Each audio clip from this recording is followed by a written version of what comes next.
Animasi merah putih One for All yang beberapa hari terakhir menjadi perbincangan jagat media sosial. Dari segi kualitas, pembiayaan yang besar, juga dugaan netizen sebagai proyek pencucian uang.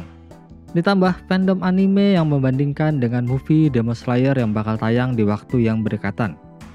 Kenalin, nama gua Putra. Bagaimana jika kita coba bandingkan dengan data perbedaan biaya pembuatan animasi merah putih One for All dengan industri anime di Jepang ataupun juga Amerika, di segmen Catatan Otaku.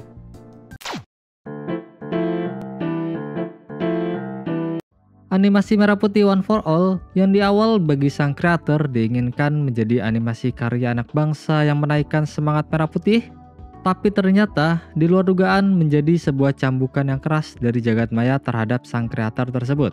Kritik dan satiran satu persatu muncul di semua media sosial, begitu juga dengan fakta-fakta tambahan yang membuat animasi ini semakin mendapat sentimen yang sangat negatif. Dugaan dari temuan yang lalu lalang di sosmed yaitu penggunaan beberapa aset atau model 3D yang dibeli di salah satu website pembelian 3D aset, bahkan juga ada yang menduga proyek ini mengambilnya secara ilegal.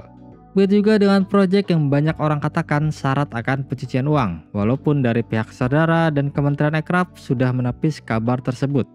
Toto Sugriwo selaku saudara animasi tersebut dengan tegas menyatakan bahwa tuduhan tersebut tidak benar dan merupakan fitnah keji. Kami tidak pernah menerima Rp1 pun dana dari pemerintah, apalagi melakukan tindakan korupsi atau memanfaatkan uang haram sebagaimana yang dituduhkan. Begitu juga dengan Wakil Menteri Ekraf Iren Umar yang menegaskan jika kabar tersebut itu tidak benar. Wamen tersebut mengatakan jika kami tidak memberikan bantuan finansial dan tidak memberikan fasilitas promosi. Dan dari semua isu negatif yang beredar, isu yang paling banyak dibahas adalah angka biaya produksi yang mencapai 6,7 miliar rupiah. Ketika gue coba mencari asal muasal informasi itu, sayangnya gue tidak menemukan data valid tentang biaya produksi tersebut. Semua informasi hanya bersifat katanya dan rumor saja. Tapi, mari kita pakai angka ini sebagai bahan perbandingan dengan karya animasi lainnya. Jika animasi ini punya budget 6,7 miliar, pertanyaannya animasi Indonesia yang lain berapa ya?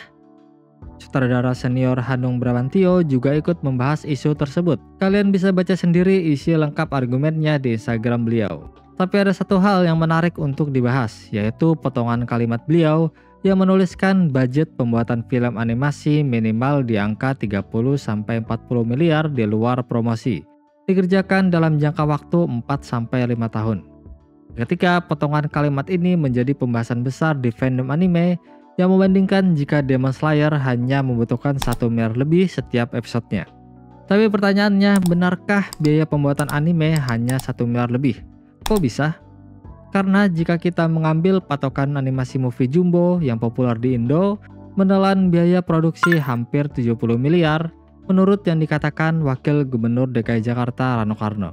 Sementara film animasi berjudul Ricky Rino tahun 2020 yang disutradari Erwin Budoman dikatakan mempunyai budget lebih dari 16 miliar rupiah. Sementara itu, berapakah biaya pembuatan animasi atau anime Jepang? Menurut investigasi yang dilakukan oleh Media Development Research, satu episode anime TV tahun 2010 rata-rata menghabiskan total biaya sebesar lebih dari 11 juta yen atau setara lebih dari 1,1 miliar rupiah. Belum termasuk inflasi perhitungan di masa sekarang. Dan jika kita bertanya kepada ChatGPT, rata-rata pembuatan satu episode anime sekarang ada di antara 1-4 miliar.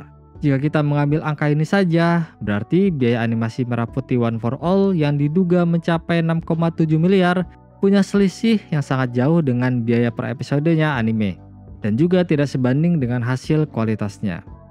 Tapi uniknya, anggaran biaya pembuatan movie anime Jepang itu sangat berbeda jauh. Misalkan saja, Kimetsu no Yaiba The Movie Mugen Train mempunyai biaya produksi sebesar 15,7 juta dolar atau setara dengan 256 miliar rupiah. One Piece Film Red, biaya pembuatannya 15,7 juta miliar dolar atau setara 240 miliar rupiah. Stand By Me Doraemon punya budget 35 juta US dollar atau setara 525 miliar rupiah. Dan yang termahal adalah The Tale of Princess Kaguya, yaitu punya budget 53,40 juta US dollar atau setara 810 miliar rupiah. Memang, kualitas movie jauh lebih bagus dibandingkan series.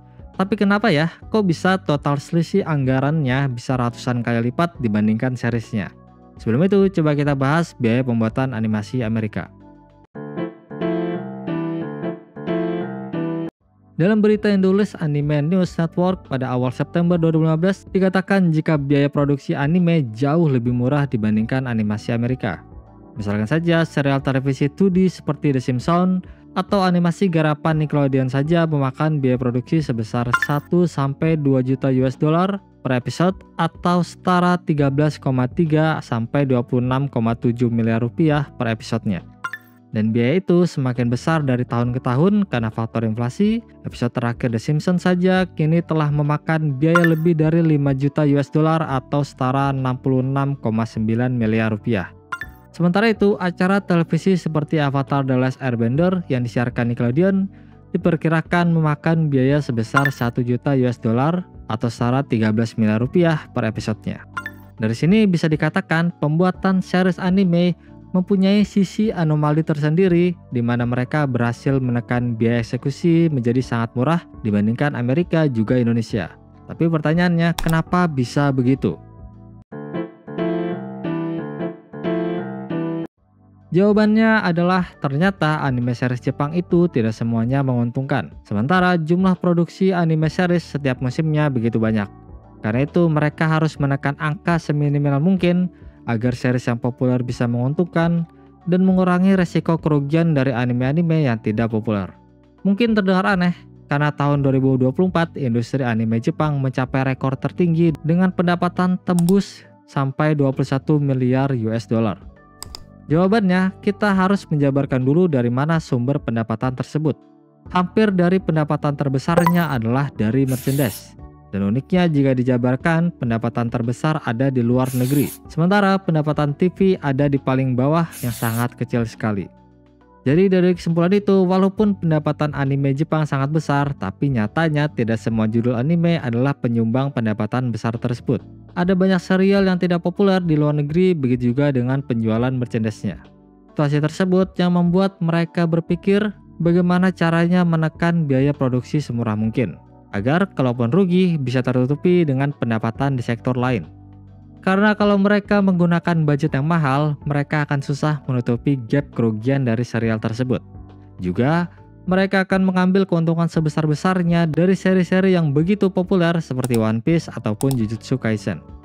By the way, gue menggunakan banyak kata mereka. Mereka yang gue maksud adalah komite produksi. Komite produksilah perusahaan yang mendanai dan berinvestasi di suatu proyek anime. Mereka yang memiliki hak atas manga atau novel, jaringan penyiaran TV, label musik, dan sebagainya.